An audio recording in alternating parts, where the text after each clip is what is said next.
नमस्कार साथियों, आपके अपने YouTube चैनल स्टूडेंट्स एकेडमी में आपका स्वागत है। पिछले वीडियो में हम CI का टाइप 1 बताए थे। चलिए अब हम CI का टाइप 2 बताते हैं। चलिए, कह रहा है 2 वर्षों के चक्रवृद्धि ब्याज तथा साधारण ब्याज के बीच का अंतर 50 रुपया है। अंतर 50 रुपया है, ध्यान दीजिएगा, तथा दर 12.5% है। मूलधन ज्ञात कीजिए। तो देखिए क्या क्या दिया हुआ है। T यानी कि समय दिया हुआ है 2 वर्ष।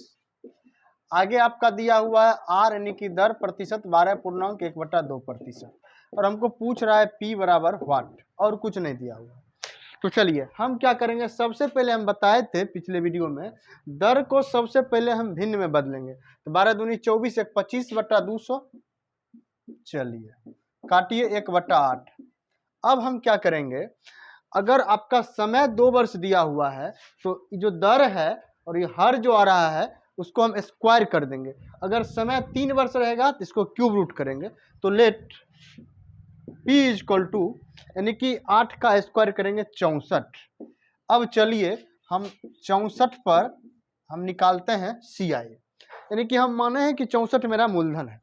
चलिए अब हम CI निकालेंगे। तो इसका फर्स्ट वर्ष और सेकेंड वर्ष, यानी कि 64 का 1/8 करेंगे, जैसा कि हम बताए थे पहले। यानी कि 64 का 1/8 कीजिए, 64 का 1/8 कीजिए तो आपको 64 का 1/8 की, जब आप 64 का 1/8 कीजिएगा तो 8 आएगा पहला वर्ष, और दूसरा वर्ष भी फिर 1/8 कीजिएगा तो 8 आएगा। लेकिन एक बात ध्यान देने योग्य है कि हम कल भी इससे पिछले वीडियो में बोले थे कि SI दोनों वर्ष का समान होगा, यानी कि पहले वर्ष का SI और दूसरे वर्ष का SI समान होगा। लेकिन जब CI की बात हम करेंगे तो ब्याज पर ब्याज चलता है, यानी कि पहले वर्ष 8 रुपया, लेकिन जब हम दूसरे वर्ष जाएंगे तो ये 8 रुपया ठीक है, लेकिन पहले वर्ष के ब्याज पर ब्याज चलेगा, यानी कि इस 8 का 1/8 करेंगे, यानी कि 1 रुपया। अर्थात आपका 2 वर्ष का CI